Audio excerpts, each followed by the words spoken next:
Let me show you how I worked with Copilot to implement improvement suggestions into an open source course on my behalf.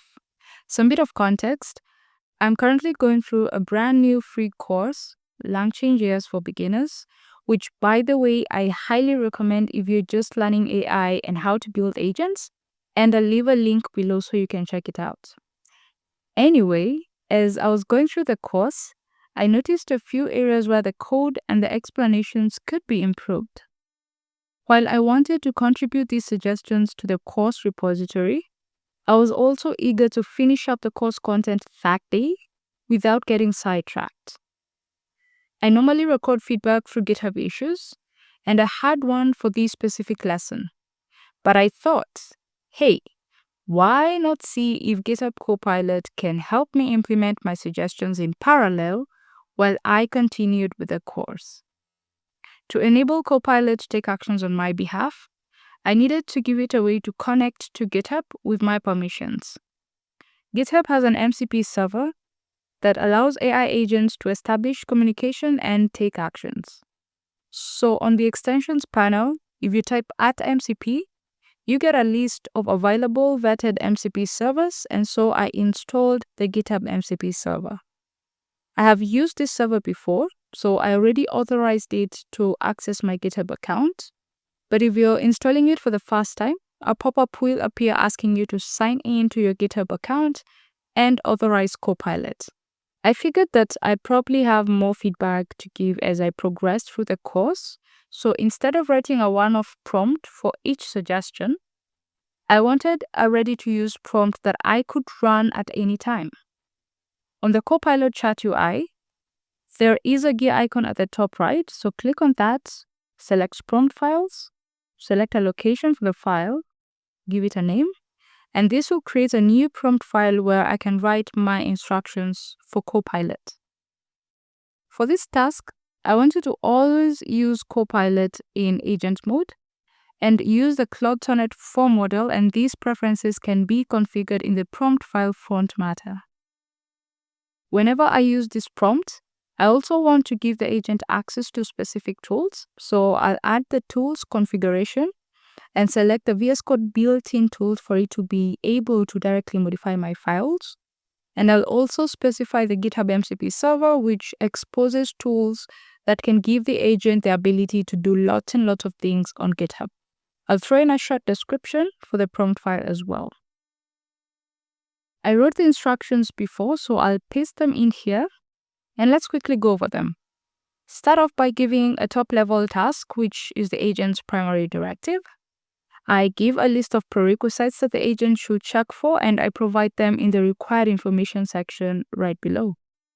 On the workflow, I instruct the agent to verify that it's on the correct branch and that all changes are synced with upstream. Then it gets my suggestions from the issue that I created earlier, creates an implementation plan, and asks for my approval on that plan before proceeding to create a to-do list for it. I go on to specify how it should implement the changes, one after the other, marking through the to-do list. And after giving me a summary of the changes made, I also have instructions on how to create a pull request. Then lastly, I list down my constraints, like making sure to only modify files that are relevant to my suggestions, to test the code after making changes, and to resist any temptations to make any additional improvements that are outside the scope of my suggestions. If you're assigning coding agents multi-step tasks, it is always a good idea to include a success criteria so that it's clear to the agent when it successfully completed the assignment. All done. And to use this prompt file, I just need to click the play button on the top right corner, and this will get passed to the chat window, and you see there that my configuration on mode and model have been applied. I'll continue with the next chapter now, but in this video, I'll be involved in watching the agent work because I need to show you a couple of more things. Step 1 is per my prompt file. The agent kicks off our branch verification. And in the second step, it uses the get issue tool from the GitHub MCP server to fetch my issue and extract my suggestions. As the agent uses different tools for different tasks, You can see the input and output for each tool call in the chat window. Now, the agent has my suggestions and it creates an implementation plan with a to-do list for each step. In step 3, we have the step-by-step implementation of the changes, one after the other, and the agent is following my instructions, pausing after each to-do item for my approval before proceeding to the next one. I am happy with this change, so I respond with Y to move to the next item. And I see Copilot attempts to run the file to ensure that everything is still working as expected.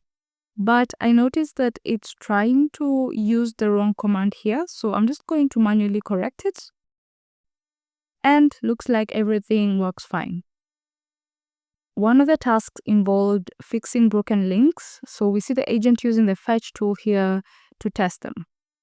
Allowing the agent to access external web pages may have some security implications, so there's an additional confirmation step here for me to approve the URL and review the returned data from the web page before proceeding.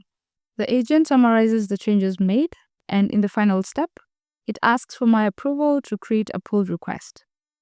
It adds and commits the changed file with a descriptive commit message that's definitely better than what I would have written myself, and then uses the open new pull request tool from the GitHub MCP server to open a PR on my behalf.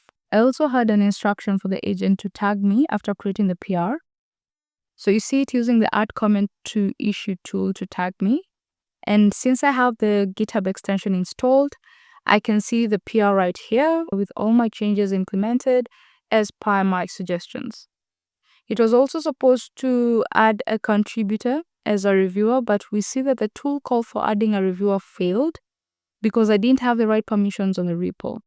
So this shows that the agent inherits the same permissions as I have on my GitHub account. So this is something to keep in mind when authorizing AI agents to take actions on your behalf. In this case, I was very involved in the process because I wanted to show you how it all works. But in a real-world scenario, I could just let the agent run through all the steps autonomously while I continued with chapter 4 of the course. That's it. Try out prompt files with GitHub Copilots. Be sure to check out our Learn Changes for Beginners course, and happy coding!